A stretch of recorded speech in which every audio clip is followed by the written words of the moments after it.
శివ మీద కేసుని వెనకాతలకి తీసుకోమని లాయర్ ద్వారా ప్రభావతిని అడిగించిన బాలు లాయర్కి 5 లక్షలు ఇవ్వడంతో ఆ 5 లక్షలు తీసుకెళ్లి ప్రభావతికి అందులో 2 లక్షలు ఇచ్చి కేసు వాపస్ తీసుకునేలా చేసిన లాయర్. నిజం తెలుసుకున్న బాలు. ప్రభావతిని ఒక ఆట ఆడుకున్న బాలు మీనా. అసలు ఇదంతా ఎలా జరగబోతుందో తెలుసుకోవాలనుకుంటే ఇప్పుడే మా ఛానల్ తప్పకుండా సబ్స్క్రైబ్ చేసుకుని మా వీడియోని ఒక లైక్ చేయండి. పక్కనే ఉన్న గంట సింబల్ మీద క్లిక్ చేసి నోటిఫికేషన్స్ ఆల్లో పెట్టుకోండి. అప్పుడే మేము చేసే వీడియోలు మీకు రోజు వస్తుంటాయి. ఇక ప్రభావతి అయితే శివ మీద కేసు పెట్టడంతో మీనా అయితే ఇంకా బతిమలాడుతూ ఉంటుంది.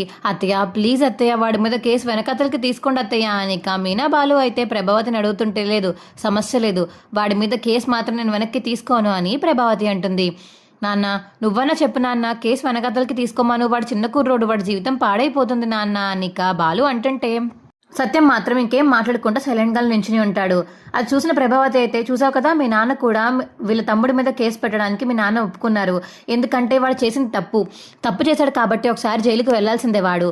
అప్పటిదాకా నేను అసలు కేసు వెనక్కి తీసుకోను అనిక ప్రభావతి అంటుంటే రోహిణి నువ్వన్నా చెప్పవా అత్తయ్యకి ప్లీజ్ రోహిణి, నీ మాట వింటారు కదా ప్లీజ్ రోహిణి అని ఇక మీనా వెళ్ళి అడుగుతుంటే లేదు మీనా మీ తమ్ముడు తప్పు చేశాడు, ఒక్కసారైనా జైలుకి వెళ్ళి రాకపోతే మీ తమ్ముడికి ఆ తప్పు తెలీదు, ఇంకా మళ్ళీ అలాంటి తప్పులు చేస్తూనే ఉంటాడు, అందుకనే నువ్వు ఇంకొకసారి మీ తమ్ముడికి సపోర్ట్ చేస్తూ మాట్లాడుకో అర్థమైందా అని చెప్పేసి ఇక రోహిణి చెప్పడంతో మీనా వాళ్ళని ఎందుకు అడుగుతావు, ఊరుకో, మీ తమ్ముడిని ఎలా బయటికి తీసుకురాలో నాకు తెలుసు, ఎవరిని ఏమీ అడగాల్సిన అవసరం లేదు అని బాలు అంటుంటే తెచ్చుకోండి, మీరు బాగా డబ్బున్న వాళ్ళు కదా, లేకపోతే మీకు పోలీసులో ఇన్ఫ్లుయెన్స్ ఉంది కదా, బయటికి తెచ్చుకుంటారు, ఎక్కడ తెచ్చుకుంటారో తెచ్చుకోండి, నేను మాత్రం కంప్లైంట్ వాపస్ తీసుకోను అని ఇక ప్రభావతి అంటుంది.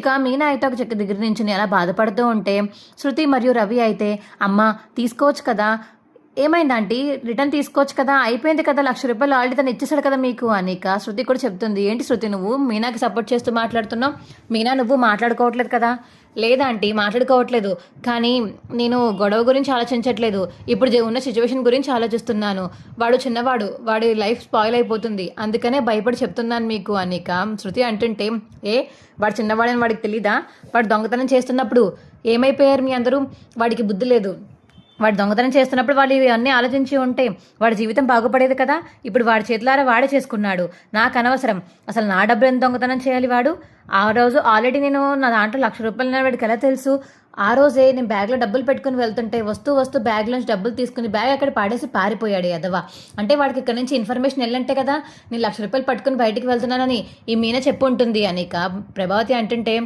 అమ్మా నోటికి ఎంత వస్తా అంత మాట్లాడకు, నువ్వు 1,00,000 పెట్టుకెళ్తున్నావు అని చెప్పేసి మీనా వాడికి చెప్తే వాడెందుకు వచ్చి నీ దగ్గరగా డబ్బులు కొట్టేస్తాడు, నీకేమన్నా పిచ్చా, అయినా మీనాకేం అవసరం, మీనా ఎప్పుడు అలాంటి పని చేయదు, మీనా మీద నాకు ఎంత నమ్మకం ఉందో నీకు తెలియదులే అని చెప్పేసి ఇక బాలు అంటుంటే ఆ నమ్మకంతోనేరా అది వెళ్ళాలి, తమ్ముడికి చెప్తే వాడు వచ్చి దొంగతనం చేశాడు, కళ్ళు తెరుచుకుని చూడరా అని ప్రభావతి అంటుంది.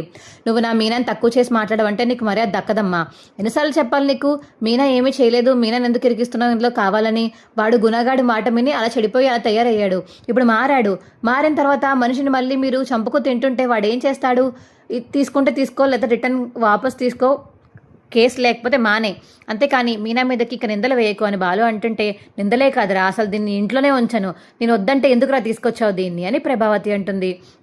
ఏంటి నా భార్య, నేను ఎక్కడుంటే తను కూడా అక్కడే ఉంటుంది అనిక బాలు అంటుంటే ఓహో అలానా అని చెప్పేసి ఇక సత్యం దగ్గరికి వెళ్ళి ఏవండి చూడండి వీడు ఎలా మాట్లాడుతున్నాడు, మీనాని ఇప్పుడే బయటికి వెళ్ళిపోమని చెప్పండి, ఆ పూలు కట్టుకునేది ఇక్కడ నాకు ఉండకూడదు అని చెప్పేసి ప్రభావతి అంటుంటే ప్రభా ఇక చాలని చెప్పినప్పుడు చాలు, వద్దన్నా సరే నువ్వు శివ మీద కంప్లైంట్ ఇచ్చావు కదా, ఇప్పుడు మీనా ఏం చేసింది, తప్పు చేసింది మీనా వాళ్ళ తమ్ముడు కాబట్టి మీనా ఈ ఇంట్లోనే ఉంటుంది అని చెప్పేసి ఇక సత్యం చెప్పడంతో ఓహో మీ కోడలు మీకు ఉండొచ్చు, నేను మాత్రం ఇంట్లో ఉండను, అది ఉంటే నేను ఉండను అని చెప్పేసి ఇక లోపలికి వెళ్ళిపోయి బ్యాగ్లో బట్టలు సర్దుకొని వెళ్ళిపోతుంటే సత్యం మాత్రం ఏం మాట్లాడకుండా సైలెంట్గా నించుని ఉంటాడు. ఇక మిగతా వాళ్ళందరూ ఆపుతుంటే ప్రభావతిని వెళ్లకుండా మనోజ్ మరియు రోహిణి వాళ్ళందరూ ఆపుతుంటే ఎందుకని నన్ను ఆపుతారు, అదిగో ఆ పూలు కట్టుకునే దానికోసం నేను బయటికి వెళ్ళిపోయినా సరే మీ నాన్న ఒక్క ముక్క కూడా మీ నాన్న నోట్లోంచి మాట కూడా బయటికి రావట్లేదు, అంటే నేను వెళ్ళిపోవడం ఇష్టమనే కదా ఆయనకు అర్థం, వెళ్ళిపోతాను అనిక బ్యాగ్ పట్టుకుని వెళ్ళిపోతుంది. ఇక కామాక్షి వాళ్ళ ఇంటికైతే వెళ్ళిపోతుంది ప్రభావతి. నాన్న ఏంటి నాన్న ఈ అమ్మాయి కోసం ఎందుకని అమ్మని అలా వెళ్ళిపోనిచ్చావు అని ఇక మనోజ్ అంటుంటే రేణు నోరు మూసుకో వెళ్ళి నీ పని చేసుకో అని సత్యం అంటాడు. ఇక ఎవరి రూమ్లకు వాళ్ళు వెళ్ళిపోతారు. మావయ్య నా వల్ల అత్తయ్య వెళ్ళిపోయారు ఎందుకని మీరు ఆపలేదు అని మీనా అంటుంటే మీ అత్తకి తెలియాలమ్మా, నిన్ను ఊరికే ఆడిపోసుకుంటుంది కదా, తప్పు నీది కాకపోయినా నీ మీద నింద వేయడానికి ట్రై చేస్తుంది. కాబట్టి నువ్వు మీ అత్తయ్య డ్రామాలకి ఏమీ కరిగిపోని అవసరం లేదు. వెళ్ళి రెస్ట్ తీసుకో, పొద్దున్నుంచి అలసిపోయి ఉంటారు, వెళ్ళి రెస్ట్ తీసుకోండి అని సత్యం అనేసి అక్కడి నుంచి వెళ్ళిపోతాడు. ఇంకా పడుకుని మార్నింగ్ లేచాక శివాని ఎలా అయినా సరే కేసు నుంచి బయటపడేయాలి. ఆల్రెడీ కేసు పెట్టారు కాబట్టి శివ కానీ పోలీసులకు దొరికితే ఆ పోలీసులు ఖచ్చితంగా తీసుకువెళ్ళిపోతారు. అందుకని దీనికన్నా ముందు మా అమ్మ కేసు వాపస్ తీసుకోవాలి, ఏం చేయాలి అని చెప్పేసి ఇక మీనా బాలు ఆలోచిస్తుంటే అప్పుడే ఇక బాలుకి అయితే ఫోన్ వస్తుంది. మీనా ఉండు, ఎవరో ఫోన్ చేస్తున్నారని ఫోన్ లిఫ్ట్ చేసి మాట్లాడతాడు. ఇక బాలు అయితే హలో, నేను మన సుమతిని చూసుకోవడానికి వచ్చాను కదా, చెప్పండి, ఇలా ఫోన్ చేశారు. ఏం లేదు, ఇప్పుడు సోషల్ మీడియాలో వైరల్ అవుతున్న వీడియో సుమతి గారి తమ్ముడిదేనా? అవును, కానీ ఇది మా ఫ్యామిలీ ఇష్యూ అండి, ఎవరో కావాలని శివ మీదకి ఇలాంటి నిందలు వేద్దామని బయటకు అప్లోడ్ చేసేశారు, తప్పుగా అనుకోకండి, వీళ్ళ కుటుంబం అలాంటిది కాదు అని చెప్పి ఇక బాలు అంటుంటే వాళ్ళ కుటుంబం ఎలాంటిదైనా సరే మాకు మాత్రం మీ సంబంధం వద్దు, క్యాన్సిల్ చేసుకోమని మా అమ్మ వాళ్ళు చెప్పారండి అని ఇక అబ్బాయి చెప్పడంతో ఏంటండి ఏం మాట్లాడుతున్నారు మీరు? అవును, ఎందుకంటే దొంగతనం చేసినా చేయకపోయినా అది పక్కన విషయం, మీరు గొడవ పడినా సరే మీ ఇంటికి పోలీసులు వస్తూ వెళ్తూ ఉంటే చాలా చిరాగ్గా ఉంటుంది.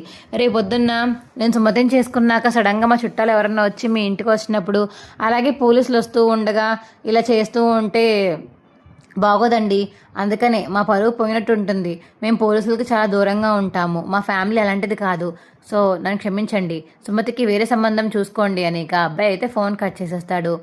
ఏమిటండి ఏమైంది, ఎవరు ఫోన్ చేశారని మీనా అడుగుతుంటే సుమతి వాళ్ళ సంబంధం వద్దని క్యాన్సిల్ చేసుకున్నారని చెప్పేసి ఇక బాలు చెప్పడంతో అయ్యయ్యో అని ఇక మీనా ఏడుస్తుంటే ఏడవకు మీనా ఏడవకు, ముందు సుమతికి ఫోన్ చేసి చెప్పు అని బాలు అంటాడు. ఇక మీనా అయితే సుమతికి ఫోన్ చేసి హలో సుమతి, నిన్ను పెళ్లి చూపులకు చూసుకోవడానికి వచ్చిన అబ్బాయి నువ్వు వద్దు అని చెప్పేసి ఫోన్ చేసి ఇప్పుడే చెప్పాడే, తమ్ముడు వీడియో సోషల్ మీడియాలో చూసారంట, అందుకని ఆ వీడియో చూసి మన ఫ్యామిలీ అంతా అలాంటిదేనేమో అనుకుని పెళ్లి చేసుకోను, వద్దు, సంబంధం క్యాన్సిల్ చేయండి, వాళ్ళ అమ్మ నాన్న వద్దు అన్నారని చెప్పారు సుమతి అని ఇక మీనా చెప్పడంతో నేను చెప్పాను కదక్క, నేను ముందే చెప్పాను ఈ సంబంధం వద్దు అంటే మీరే నన్ను ఫోర్స్ చేశారు, ఏంటి నీకు బాధగా లేదా సుమతి? నాకెందుకు అక్క బాధ, పెళ్లి చూపులే కదా అయింది, ఏమీ ఎంగేజ్మెంట్ అయిపోయి పెళ్లి దాకా వచ్చి క్యాన్సిల్ అవ్వలేదు కదా, జస్ట్ పెళ్లి చూపులకు వచ్చి చూసుకున్నాడు, జస్ట్ ఇలా చిన్నగా రూమర్ వచ్చిందంటే నేను నీ టైంలో నీతో పాటు ఉంటాను అని నిలబడేవాడు కావాలి, కానీ ఇలా అడ్డంగా తప్పించుకునేవాడు నాకు వద్దక్క, వాడి క్యారెక్టర్ ఏంటి ఇవాళ తెలిసిపోయింది కాబట్టి నాకు ఇంకా హ్యాపీగా ఉంది, ఇంకా వాడిని పెళ్లి చేసుకోగా మొహం కూడా చూడండి వాడిది అని ఇక సుమతి అంటే అది నా మరదలంటే అలా ఉండాలి, అచ్చం బాలులాగే ఆలోచించావమ్మా నువ్వు కూడా అని చెప్పేసి ఇక బాలు అంటుంటే అంతే బావా, నీకులాగా ఆలోచించాను, నాకు ఇలా ఆపదలో ఉన్నప్పుడు వదిలేసి వెళ్ళిపోయేవాడు కంటే ఏ డబ్బులు లేకుండా నన్ను ఆపదకు వచ్చినప్పుడల్లా నాకు సాయంగా ఉంటే చాలు, నాదే తప్పు లేదని నమ్మితే చాలు, నాకు అలాంటి వాడు వస్తే చాలు అనిక సుమతి అంటుంది. సరే అమ్మ, పోతే పోని బంగారం లాంటి సంబంధం మళ్ళీ తీసుకొద్దాంలే, ఈ లోపం మీ అమ్మకి తోడుగా ఉండి నువ్వు కూడా జాబ్ చేసుకుంటూ ఉండు అనిక బాలు ధైర్యం చెప్పడంతో సరే అని ఫోన్ కట్ చేస్తుంది. ఇక సుమతి ఏంటి పెళ్లి వాళ్ళ సంబంధం వద్దన్నారంటమ్మా, పోతే పోనివ్వు, చూడు నేను నచ్చానని చెప్పాడు, ఆ రోజు పెళ్లి చూపుల్లో చాలా మాటలు మాట్లాడాడు, కానీ సడన్గా ఇప్పుడు మా తమ్ముడి వీడియో సోషల్ మీడియాలో చూసేటప్పటికి చెడ్డ ఫ్యామిలీ అయిపోయిందా, కనీసం ఏమైంది అసలు ఇలా ఎలా జరిగింది అని వచ్చి నాకు కూడా ఫోన్ చేయకుండా బావకు ఫోన్ చేసి మరీ చెప్పాడంటే ఇంకా వాడి క్యారెక్టర్ ఎలాంటిదో నాకు బాగా అర్థమైంది, ఏదైనా ఆపద వస్తే తోడుగా ఉంటాడేమో అనుకున్నాను, కానీ ఇంకా ఇలా అయితే ఎందుకమ్మా పెళ్లి చేసుకోవడం అని చెప్పేసి ఇక సుమతి అంటుంటే అయ్యో మొత్తం మీ శివగడ్ వల్లే అనిక సుమతి గురించి బాధపడుతుంటే పార్వతమ్మ అయితే అమ్మ నువ్వేం బాధపడకు, నాకు ఇంకా వయసు ఏం అయిపోలేదు కదా, బోల్డ్ సంబంధాలు వస్తాయి అప్పుడు చేసుకుంటానులే, ప్రస్తుతానికి నువ్వు హ్యాపీగా ఉండు, శివగడ్ గురించి బాగా చూసుకుంటాడులే అనిక సుమతి చెప్పడంతో సరే అనిక పార్వతమ్మ అయితే పనులు చేసుకుంటూ ఉంటుంది. ఏవండి ఇప్పుడు ఏం చేద్దామండి, సుమతికి ఏమీ బాధ లేనప్పుడు నీకెందుకు మీనా, ఏదో పెళ్లి చూపులే కదా వచ్చాడు చూసుకున్నాడు, నచ్చాయని చెప్పారు అంతే, నచ్చకపోతే ఆ రోజు అయిపోదును, నచ్చింది కానీ ఇలా మీ వీడియో బయటికి రావడం వల్ల వదిలేసిపోయాడు అంటే ఎదవా, ఇలాంటి టైంలో ఆపదలో ఉన్నప్పుడు వచ్చి సాయం చేయడం మానేసి మాకెందుకులే అని వదిలేసారు చూసావా, ఇది ఇలాంటి గొప్ప వాళ్ళు ఉంటారు మన దేశంలో, బాగానే తీసుకుని సుమతి కూడా నిర్ణయం, అసలు సుమతి బాధపడలేదంటే నాకు బాగుందిలే అని చెప్పేసి ఇక బాలు అంటాడు. సరే ఈ విషయం అంతా వదిలే కానీ ముందు శివగాడిని కేసు లేకుండా బయటికి అప్పుడు ఫ్రీగా తిరిగేలా చేయాలి. ఏం చేయాలో మొత్తం ఆలోచించుకొని చూసుకుందాంలే అనిక బాలు చెప్పడంతో సరే అనిక మీనా బాలు అయితే బయటికి వెళ్తారు. పోలీసుల్లో మాట్లాడడానికి వెళ్ళిన బాలు మీనా అయితే ఇదిగో మీ అమ్మగారు కంప్లైంట్ ఇచ్చారు, కానీ శివ ఎక్కడున్నాడో కనబడలేదు. శివ కనపడకపోతే యాక్షన్ చాలా సివియర్గా ఉంటుంది. మీరు కావాలని ఎక్కడైనా దాచారా ఏంటి అని పోలీసులు అడిగేసరికి నేనెందుకు దాస్తాను సార్, వాడే ఎక్కడికన్నా పారిపోయి ఉంటాడు, పోలీసులు వస్తున్నారని భయపడిపోయి. మీరు నన్ను అడిగితే నాకెలా తెలుస్తుంది అని బాలు అనేసరికి సరే సరే శివగాని దొరకలేదంటే అప్పుడు తనకు సంబంధించిన వాళ్ళు ఎవరన్నా కుటుంబ సభ్యులు తీసుకొచ్చి అప్పుడు ఇక్కడ కూర్చోబెడతాము, అప్పుడు వాడే వస్తాడు అనిక పోలీసులు అంటుంటే సార్ సార్ అలా చేయకండి సార్, వీళ్ళందరూ ఆడవాళ్ళే, వీళ్ళని ఎలా తీసుకొచ్చి ఇక్కడ కూర్చోబెడతారు చెప్పండి, తప్పు చేసింది వాడైతే వీళ్ళని ఎలా శిక్షిస్తారు మీరు, చట్టం అలా ఒప్పుకోదు కదా సార్ అని చెప్పేసి ఇక బాలు అంటుంటే ఆ చట్టాల గురించి నీకు బాగానే తెలుసు కానీ వెళ్ళి వాడు ఎక్కడున్న వాడికి ఫోన్ చేసి సరెండర్ అవ్వమని చెప్పు అని చెప్పేసి ఇక పోలీసు చెప్పడంతో సరే సరే బయటికి వచ్చేస్తారు. ఇక బాలు మీనా అయితే ఇదేంటండి ఇలా అయింది, సలహా కోసం వస్తే ఇలా చెప్తున్నారేంటినా, భయం వేస్తుందండి అని మీనా అంటుంటే అప్పుడే కానిస్టేబుల్ బయటికి వస్తారు. ఇదిగోండి మీరు టెన్షన్ పడుతున్నారని నాకు బాగా అర్థమైంది, మీరు ఇలా టెన్షన్ పడి తిరగకండి, నేను ఒక నెంబర్ చెప్తాను, వాళ్ళకి ఫోన్ చేసి లాయర్తో మాట్లాడిపించి కేసు వాపస్ తీసుకునేలాగా మీ ఫ్యామిలీతో మాట్లాడించేలా చెయ్యండి అని చెప్పేసి ఇక కానిస్టేబుల్ చెప్పడంతో ఇప్పుడు అరెస్ట్ అవ్వకుండా లాయర్తో మాట్లాడచ్చా అని బాలు అడుగుతుంటే ఎందుకు మాట్లాడకూడదు, హ్యాపీగా మాట్లాడుకోవచ్చు, వెళ్ళి ఎవరైతే కేసు పెట్టారో వాళ్ళతో ఈ లాయర్ అయితే వెళ్ళి మాట్లాడితే వాళ్ళప్పుడు కేసు రివర్స్ తీసుకుంటే ఇక మీకు సంబంధించిన వ్యక్తి మీద కేసు ఉండదు కదా అని కానిస్టేబుల్ చెప్పేసరికి థ్యాంక్ యూ సో మచ్ అన్నా అనిక బాలు మీనా అయితే అక్కడి నుంచి వెళ్ళిపోతారు. ఇప్పుడు ఆయన చిన్న నెంబర్కి ఫోన్ చేసి వెళ్దామా లాయర్ దగ్గరికి అనిక బాలు మీనా అయితే లాయర్ దగ్గరికి వెళ్ళడంతో రండి కూర్చోండి ఏంటి విషయం అని చెప్పేసి ఇక లాయర్ అడిగేసరికి ఇంకా జరిగింది మొత్తం చెప్తారు బాలు మీనా అయితే. ఓహో దొంగతనం కేసా, కానీ కావాలని చేయలేదండి, వాళ్ళు మేమందరం చుట్టాలమే, మా సొంత అత్తయ్య మా సొంత తమ్ముడు, ఇలా అయిందండి అని చెప్పేసి ఇక మీనా చెప్తుంటే అవునా సరే అయితే ఒక 5 లక్షలు కట్టాలి, 5 లక్షలు తీసుకొచ్చి ఇచ్చాక దాన్ని బట్టి అప్పుడు మిగతావి చూద్దాంలే అని చెప్పేసి ఇక లాయర్ అంటుంటే సార్ 5 లక్షల దేనికంటారేంటి, మీ వాడు బయటికి రావాలా వద్దా, బెయిల్తో బయటకు వచ్చేస్తే ఒక పని అయిపోతుంది, రేపు ఎల్లుండి దొరికాడంటే మాత్రం 1 సంవత్సరం అన్న జైల్లో ఉంచుతారు అని చెప్పేసి ఇక లాయర్ చెప్పడంతో మీనా అయితే అల్లిపోయి అయ్యయ్యో వద్దు లాయర్ గారు అలాంటివేమి వద్దండి, డబ్బులు తీసుకొచ్చిస్తాము అనిక మీనా బాలు అయితే అక్కడి నుంచి వెళ్ళిపోతారు. 5 లక్షలు అంటే ఇప్పుడు ఎక్కడి నుంచి తేవాలి మీనా, ఇప్పుడు ఎక్కడొస్తాయి అని చెప్పేసి ఇక మీనా బాలు అయితే మాట్లాడుకుంటూ ఉంటారు. సర్లే చూద్దాంలేండి ఏదో ఒకటి చేద్దామని ఇక మీనా కూడా అంటుంది. ఇక మీనాని దింపేసి బాలు అయితే బయటికి వెళ్ళి కార్ అయితే అమ్మేసి ఆ డబ్బులు అయితే తీసుకొస్తాడు. ఈ లోపల ఇక మీనా అయితే వాళ్ళ అమ్మ వాళ్ళ ఇంటికి వెళ్ళి అమ్మ ఇలా 5 లక్షలు కావాలంట, లేదంటే సంవత్సరం పాటు జైల్లో వేస్తారంట అని ఇక మీనా వెళ్ళి పార్వతమ్మకు చెప్పడంతో అవునా నా పూల బండి అమ్మేద్దామే అని ఇక పూల బండి అమ్మేస్తుంది మీనా వాళ్ళమ్మ. అమ్మేసి అప్పుడే డబ్బులు తీసుకుంటుంటే అప్పుడే బాలు అయితే ఇక వస్తాడు. ఏంటండి ఏం చేస్తున్నారు మీరు, నేను తీసుకొస్తాను డబ్బులు అని చెప్పాను కదా, నా మీద మీకు నమ్మకం లేదా అని బాలు వచ్చి ఇక పార్వతమ్మని అంటుంటే అది కాదు బాబు, ఇప్పటికే నువ్వు చాలా సాయం చేసి చాలా మా వల్ల తిట్లు తిన్నావు, మీ కుటుంబంలో నీకు ఒక పరువు మర్యాద లేకుండా పోతుంది మా వల్ల, మళ్ళీ ఇప్పుడు ఈ డబ్బులు కూడా నువ్వే ఇచ్చావంటే ఎక్కడి నుంచి తెచ్చావు, ఎందుకు తెచ్చావు అని నాకు తెలుసమ్మా, నువ్వు ఏ కారు అమ్మేసి ఉంటావు, నాకు అది ఇష్టం లేదు, అందుకనే నా పూల బండి అమ్మేస్తున్నాను అని ఇక పార్వతమ్మ చెప్పడంతో ఎలా అలా అమ్మేస్తారండి, మీకున్నది అదొకటే కదా భయ్యా, అది దించు ఈ డబ్బులు తీసుకొని బాలు ఇంకా డబ్బులు ఇచ్చేసి తన పూల బండి అయితే దింపించేస్తాడు. ఇక బాలు అయితే ఇక పార్వతమ్మ ఏమో ఏడుస్తూ బాబు నీ విలువ అసలు నీ రుణం ఎలా తీర్చుకోవాలో నాకు అర్థం కావట్లేదు, ఆపద సమయంలో వచ్చి ఇలా ఆదుకుంటున్నావంటే నేనేమన్నాలో కూడా నాకు తెలియట్లేదు బాబు అని ఇక పార్వతమ్మ ఏడుస్తుంటే ఏంటండి అలా మాట్లాడతారు, శివ నా సొంత తమ్ముళ్ళ లెక్క, నా సొంత తమ్ముడు కాదా, మీనా తమ్ముడైతే నా తమ్ముడు కాదా వాడు, మీరు ఎందుకని చెప్పేసి ఇలా వేరు చేసి మాట్లాడుతున్నారు, వాడి కోసమే నేను కార్ తాకట్టు పెట్టి ఉన్నవన్నీ డబ్బులు తీసుకొచ్చి పెడితే 4 లక్షలు చేతికి వచ్చాయి. ఆ 4 లక్షలు తీసుకువెళ్ళి ముందు కట్టాలి, మిగతా 1 లక్ష తర్వాత ఇస్తానని చెప్తాను ఆయనకి అని ఇక బాలు చెప్పడంతో సరేనమ్మా జాగ్రత్తగా వెళ్ళండి అని పార్వతమ్మ అంటుంది.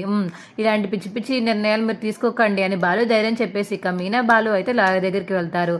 ఇక లాయర్ దగ్గరికి వెళ్ళి సార్ 4 లక్షల చిల్లర వచ్చింది సార్, కొంచెం అడ్జస్ట్ చేసుకోండి సార్, అది బయట అవ్వలేదు సార్, నగలు తాకట్టు పెట్టి కార్ లోన్ తీసుకొని ఇవన్నీ చేసేటప్పటికి ఇంత టైం పట్టింది సార్, ప్లీజ్ సార్ కొంచెం కనికరించండి సార్ అని చెప్పేసి ఇక మీనా అడిగేసరికి సరే తీసుకుంటున్నాను, మీరు ఆ 1 లక్ష ఇవ్వకపోయినా పర్లేదు కానీ ప్రస్తుతానికి ఇవి చాలులే అని చెప్పేసి ఇక లాయర్ అంటాడు. Thank you so much sir అని ఇక బాలు మీనా అంటారు. మా తమ్ముడు ఇంకా జైలు నుంచి బయటికి వచ్చినట్టే కదా సార్ అని మీనా అడిగేసరికి వస్తారు, నేను వెళ్ళి ముందు మీ కేసు పెట్టిన వాళ్ళతో మాట్లాడాలి, ఎవరన్నా మీ అత్తయ్య అన్నావు కదా, మీ అమ్మగారు కదా, ఎక్కడ ఉంటారు అని చెప్పి ఇక బాలుని అడిగేసరికి లాయర్కి అయితే బాలు చెప్తాడు కామాక్షి వాళ్ళ ఇంట్లో ఉంటుంది, ఇక్కడ అడ్రస్ అని చెప్పడంతో ఇక లాయర్ అయితే అక్కడికి బయలుదేరతారు. మీనా బాలు అయితే ఇంకింటికి వెళ్ళిపోతారు. లాయర్ వెళ్ళిక ప్రభావతితో కూర్చొని మాట్లాడతారు. ఏవండి మీరు కేసు వెనక్కి తీసుకోండి అని చెప్పేసి లాయర్ అంటుంటే నేనెందుకు తీసుకోవాలి, నేను చచ్చినా తీసుకోను, వాడంటే నాకు చెడ్డ చిరాకు, వాళ్ళ అక్కంటే ఇంకా చిరాకు, అసలుకే నాకు ఇష్టం లేని వాడిని ఆ ఇష్టం లేని చేసుకుంది, ఇంకా ఇష్టం లేకుండా పోతుంది, వాళ్ళతో ఉండాలంట ఆ ఇంట్లో, మొత్తం చేసింది వాళ్ళే, ఇప్పుడు వాళ్ళు బాధపడడం నేను చూడాలి, నేను కేసు వెనక్కి తీసుకోను, చచ్చినా తీసుకోను అని ప్రభావతి అంటుంటే కామాక్షి పక్క నుంచి ఎందుకు తీసుకోవు, ఏ తప్పు చేశారని, నీ కొడుకు లక్షలు మింగినప్పుడు లేదా, ఇప్పుడు వచ్చేసిందా నీకు పౌరుషం అని కామాక్షి అంటుంది. నువ్వు ఊరికైనా పెద్ద కొడుకు జోలికి రాకు, నేను చెప్పేది ఇప్పుడు మీనా వాళ్ళ తమ్ముడు గురించి చెప్తున్నాను, నువ్వు ఊరికే మళ్ళీ వాళ్ళని వీళ్ళని కలపకు అని ప్రభావతి అంటుంది కామాక్షితోటి. బాగా ఎక్కువైపోయింది, మీనా జోలికి వచ్చేటప్పటికి అన్ని పెంచేస్తుంది ఈవిడి అని ఇక మనసులో అనుకుంటుంది కామాక్షి. అయితే అది కాదు, మీకు ఇప్పుడు కేసు పెడితే లాభం ఏముంది అని లాయర్ అడుగుతుంటే, ఇప్పుడు నేను కేసు వాపస్ తీసుకుంటే నాకు లాభం ఏముంది, లాభం ఏం లేదు కదా, కేసు ఉంది కాబట్టి అది ఏడవడం నేను చూస్తాను కాబట్టి నాకు సంతోషం అని ఇక ప్రభావతి అంటుంటే, అవును సరే అయితే మీకు 2 లక్షలు వద్దు కదా, అయితే వెళ్ళిపోతాము అని చెప్పేసి ఇక లాయర్ వెళ్ళిపోతుంటే ఉండండి కూర్చోండి ఏమన్నారు, అవును మీరు కేసు వాపస్ తీసుకుంటే మీకు 2 లక్షలు ఇస్తాము అని చెప్పేసి లాయర్ చెప్పడంతో 2 లక్షలా, సరే అండి అయితే వాపస్ తీసుకుంటాను, కానీ వాడు మీరు చెప్పిన డబ్బుల గురించి కాదు, పోన్లే పాపమ్మని వదిలేస్తున్నాను అని చెప్పేసి ఇక ప్రభావతి అంటే సరే మీరు ఎందుకు ఒప్పుకున్నారో నాకు తెలుసు కానీ తీసుకోండి డబ్బులు అని చెప్పేసి ఇక అక్కడ 2 లక్షలు పెట్టేటప్పటికి ప్రభావతికి అయితే కళ్ళు మెరిసిపోతూ ఉంటాయి. సరే కేసు వాపస్ తీసుకున్నట్టే కదా మీరు అని ఇక లాయర్ అడిగేసరికి తీసుకున్నట్టే తీసేసుకుంటాను అని చెప్పేసి ఇక ప్రభావతి అంటుంది. లాయర్ అయితే ఇక ఫైల్ ఇవ్వడంతో ఆ ఫైల్లో సంతకం పెట్టి ఇక క్యాన్సిల్ అయిపోయింది కేసు అని చెప్పేసి అనేసి ఇక అక్కడి నుంచి వెళ్ళిపోతాడు లాయర్. అయితే ఇక బాలు మీనాకైతే ఫోన్ చేస్తాడు లాయర్. హలో చెప్పండి. ఏం లేదు, మీ అమ్మగారు కేసు వెనక్కి తీసుకున్నారు, మీరు ఇంకేం టెన్షన్ పడాల్సిన అవసరం లేదు అని ఇక లాయర్ చెప్పేసరికి చాలా థ్యాంక్స్ అని చెప్పేసి ఇక బాలు అయితే ఫోన్లో థ్యాంక్స్ చెప్తూ ఉంటాడు. ఇక కామాక్షి అయితే ఏంటి 2 లక్షలు తీసుకుని వదిలేసావా, ఆ 2 లక్షల పాపం మీనా బాలు ఎంత కష్టపడి ఇచ్చారో నీకు తెలుసా, అసలు ఏం తాకట్టు పెట్టించారో ఏం తెలుసా నీకు అసలు అని చెప్పేసి ఇక కామాక్షి అంటే ఏం పెట్టిస్తే నాకేం అవసరం ఉంది, నాకు వచ్చిన డబ్బులు, సో జాగ్రత్తగా డబ్బులు తీసుకువెళ్ళి పైన దాచేయని చెప్పేసి ఇక ప్రభావతి చెప్పడంతో సరే అని ఇక పై రూమ్లోకి వెళ్ళి కామాక్షి అయితే డబ్బులు అక్కడ దాచేసి కబోర్డ్లో పెట్టి తలుపు వేసేస్తుంది. ఇక బాలు వారైతే చాలా హ్యాపీగా ఫీల్ అవుతారు. నాన్న అమ్మ కేసు వెనక్కి తీసుకుందంట, చాలా హ్యాపీగా ఉంది నాకు అని చెప్పేసి ఇక బాలు మరియు మీనా ఇంట్లో వాళ్ళందరూ హ్యాపీగా ఫీల్ అవుతారు. సరే ముందు ఈ విషయం అక్కడికి వెళ్ళి చెప్పండి. ఎక్కడికి నాన్న? అదే మీనా వాళ్ళ అమ్మ వాళ్ళ ఇంటికి వెళ్ళి అక్కడ ఆవిడకి కూడా షేర్ చేయండి, ఆవిడ బాధపడుతూ ఉంటారు ఇంకా శివ రాలేదని అని చెప్పేసి ఇక సత్యం అనేసరికి ఇక బాలు మీనా అయితే శివ వాళ్ళ ఇంటికి వెళ్ళి శివ గురించి అయితే పార్వతమ్మకి సుమతికి చెప్తారు. శివాని కూడా ఇంటికి తీసుకొచ్చేస్తాడు. ఇక బాలు అయితే రే శివ ఎక్కడికి వెళ్ళిపోయావురా ఇన్ని రోజులు, బాబాయ్ తీసుకువెళ్ళి నన్ను రాజేష్ వాళ్ళ బాబాయ్ వాళ్ళ ఇంట్లో పెట్టారమ్మా, అందుకనే అక్కడ ఉన్నాను ఇన్ని రోజులు, నన్ను బాగా చూసుకున్నారు, థ్యాంక్స్ బావా అని చెప్పేసి ఇక హక్ చేసుకుంటాడు శివ అయితే బాలుని. కానీ ఉన్నట్టుండి అసలు కేసు వెనకాలకి ఎలా తీసుకున్నారండి అత్తయ్య, అలా ఎలా ఊరుకున్నారు, మేము అంటే చాలా కోపం, మా ఇంటికి వచ్చి అసలు ఎలా కొట్టారో తెలుసా వీడిని, ఆవిడ చూసినప్పుడు అసలు జైల్లోంచి బయటికి రానివ్వకుండా చేస్తుందేమో అనుకున్నాను, కానీ సడన్గా మనసెందుకు మార్చుకుందో ఈవిడ ఏదో అయ్యి ఉంటుంది అని చెప్పేసి ఇక మీనా అంటుంది. నేను కనుక్కుంటాను మీనా, చెప్తాను మా అమ్మ సంగతి చూస్తాను అని ఇక బాలు అయితే అంటాడు. ఇక బాలు మీనా అక్కడి నుంచి బయలుదేరిపోతుంటే లాయర్తో పాటు ఉండే ఒక మనిషి అయితే కనిపిస్తాడు.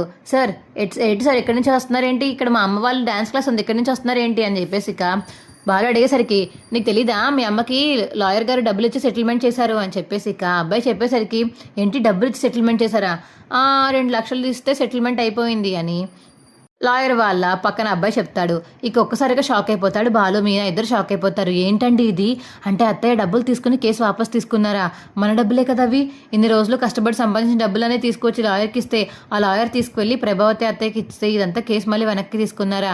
ఛీ అని చెప్పేసి ఇక మీనా బాలు అనుకుంటారు. చెప్తాను, బాగా ఎక్కువైంది, టైం వచ్చినప్పుడు మొత్తం బయట పెడతాను, ఉండు విర్రవీగిపోద్దు కదా, కొన్ని రోజులు అయ్యాక అప్పుడు చెప్తాను దీని సంగతి, మా అమ్మ సంగతి అని ఇక బాలు అయితే మీనాతో అంటాడు.